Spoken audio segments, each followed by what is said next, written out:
we are moving into the presentations, and the way we're going to try to handle the Q&As is a little different.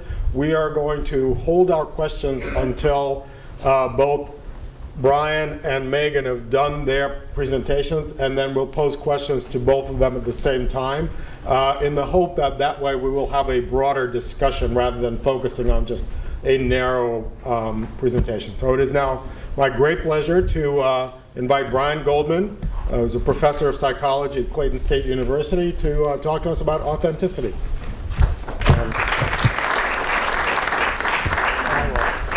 Give me a second, we will get your...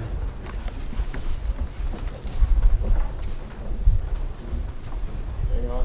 Yep.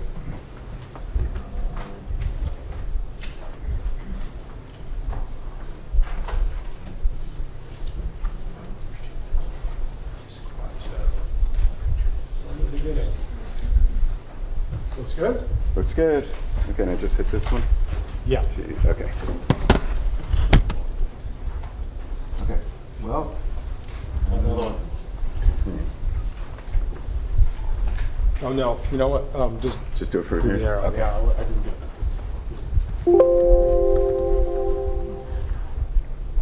it. Okay. First, want to quick acknowledgments here. So first of all, thank you to Alex for having been sort of an authenticity nerd, a topical nerd. Myself, this is sort of like the Lollapalooza of authenticity. So thank you so much for that. Also want to acknowledge my sort of great mentor and friend and collaborator, Michael Kernis, who unfortunately is no longer with us, and for whom this would not have been possible without his assistance along the way. Wanted to quickly start off with some basic assumptions about authenticity and some personal observations, and then get into some stuff real fast on self-esteem and authenticity. And a lot of ground to cover, so I'm going to say it real fast. There's a picture of authenticity is an everyday life experience. Okay, it's about the choices that we make. It's about the fit between ourself and our environment, social expectations.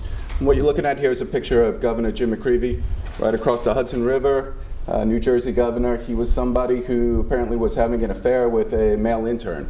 And you're looking at the press conference when, upon being blackmailed by that individual, he opted to sort of out himself. And so he said something I thought that was rather profound. At a point in everybody's life, one has to look into the mirror of one's soul and decide one's unique truth in the world. Not as we may want to see it or hope to see it, but as it is.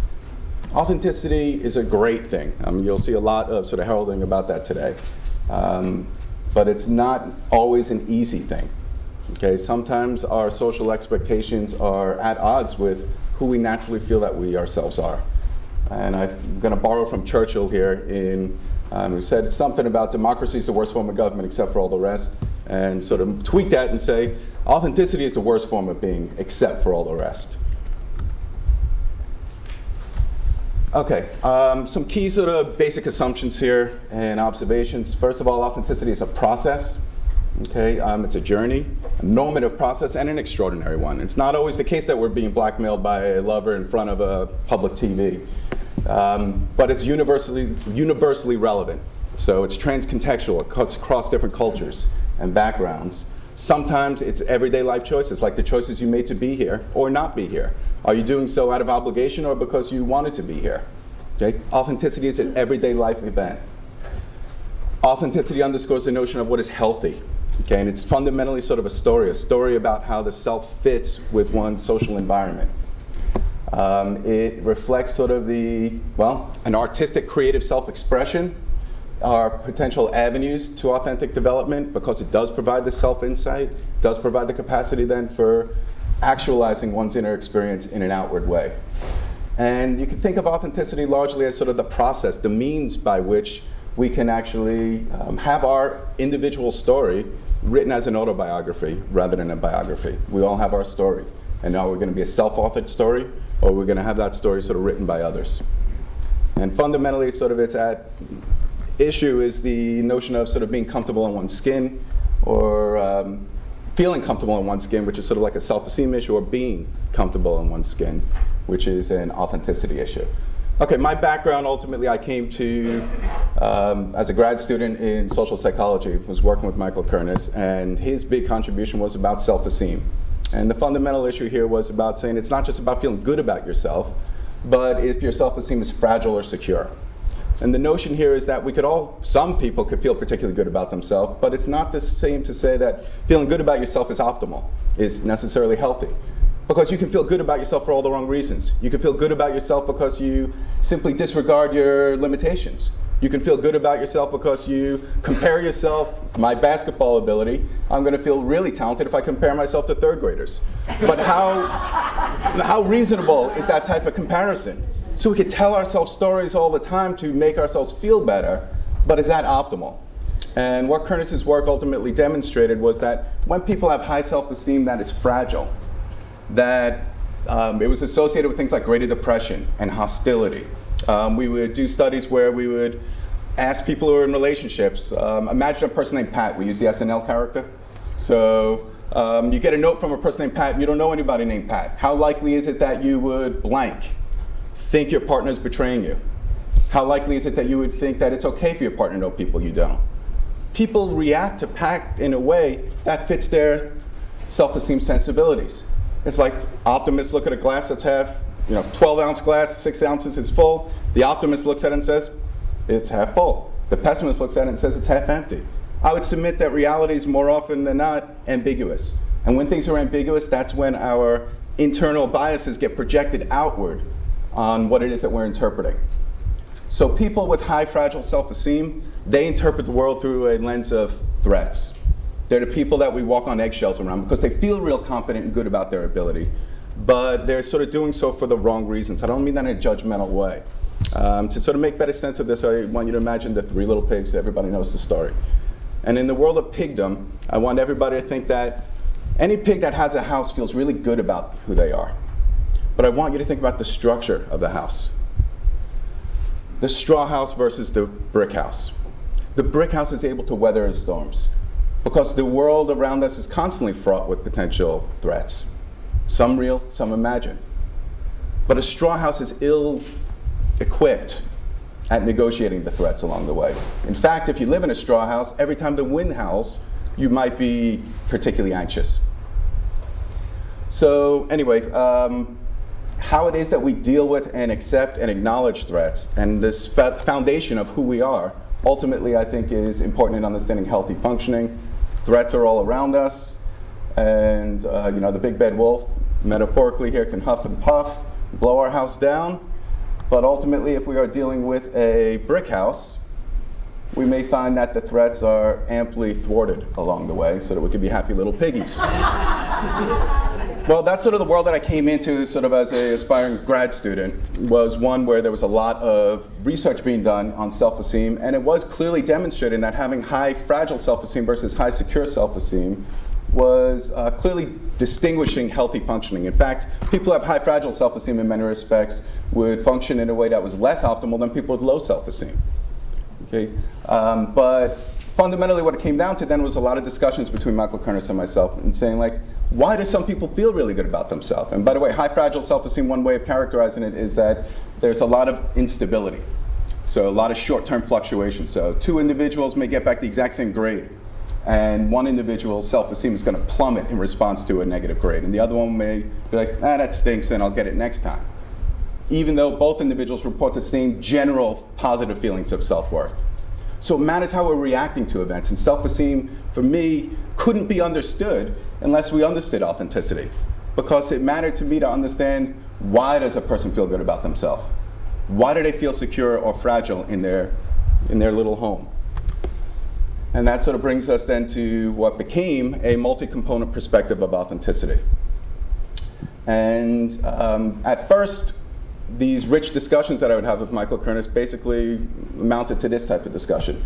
We would talk about it, we would have fun with the idea, and then he would remind me, you can't do it. You can't measure authenticity, you can't really define it, it's too difficult. And that's what I heard for years.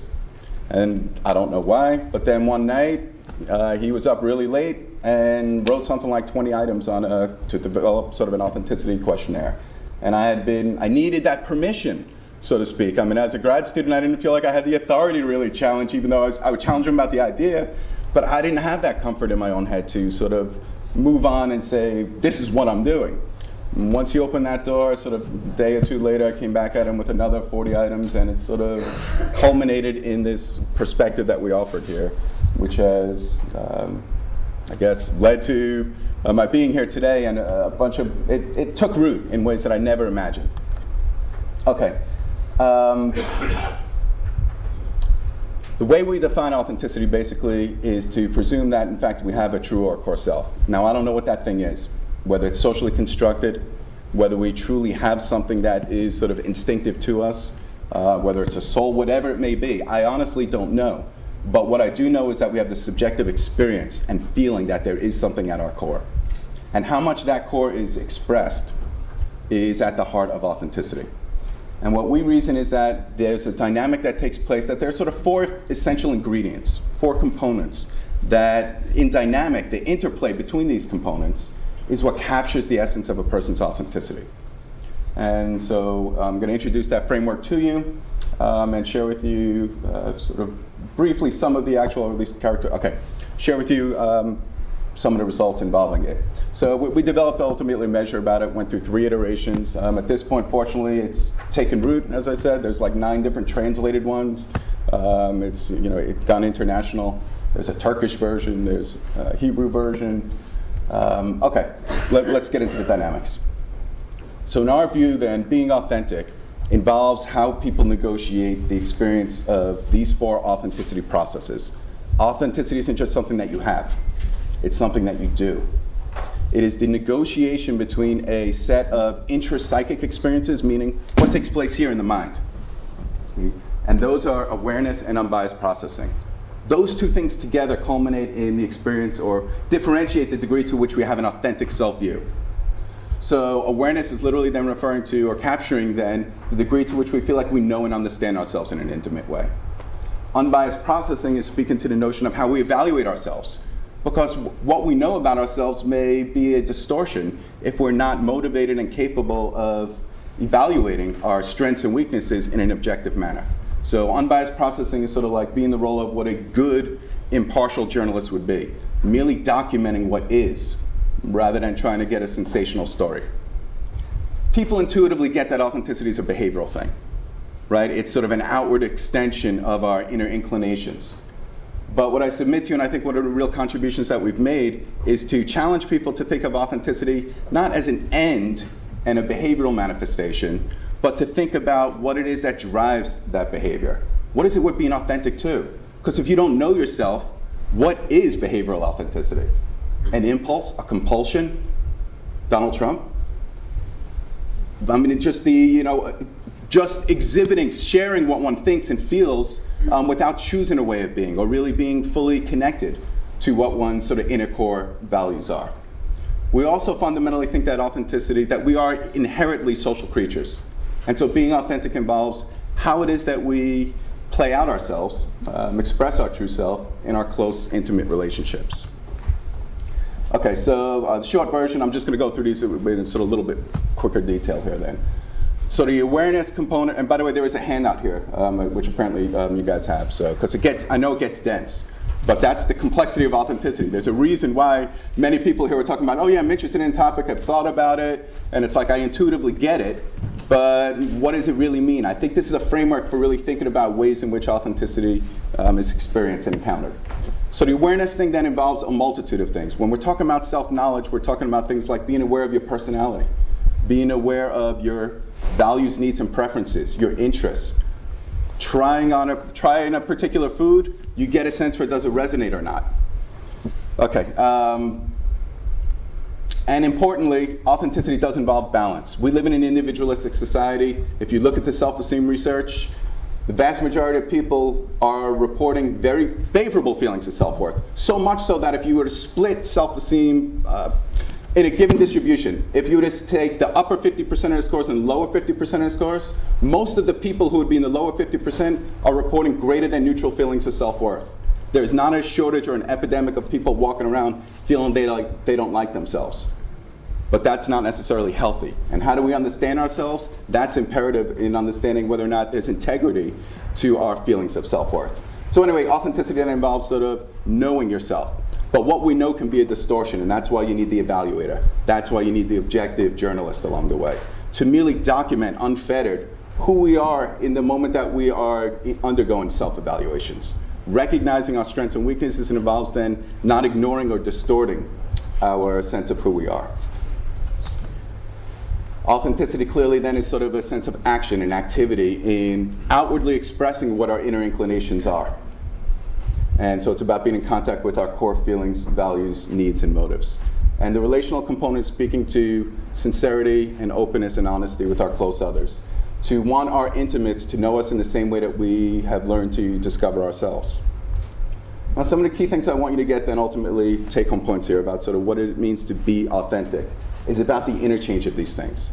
It's not just it's not a single action at a given moment in time.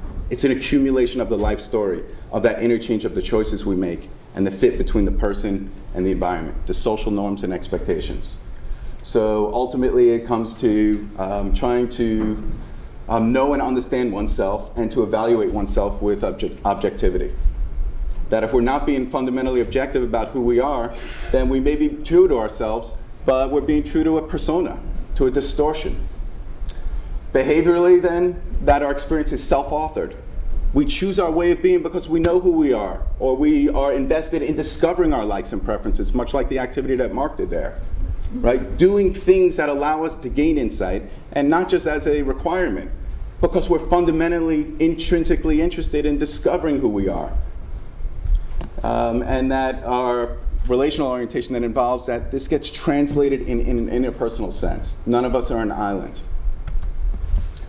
Authenticity is associated with a number of favorable things. So where you see positive signs, these are just straight up correlations. So authenticity relates to healthier self-esteem, higher self-esteem, more mindfulness, more positive emotions, more life satisfaction.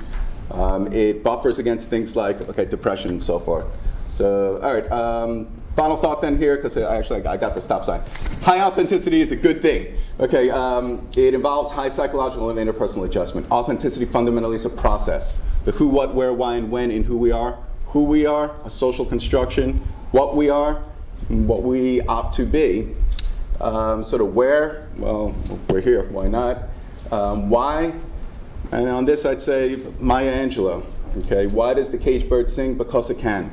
Because all of us are sort of birds of sorts in cages, and that we're fundamentally wanting to still sing, despite the sort of situated freedoms that we have. Whenever we can. And how, I hope that framework helps to give some insight then as to how we get there, how we sing, despite the cages we find ourselves in. So, thank you.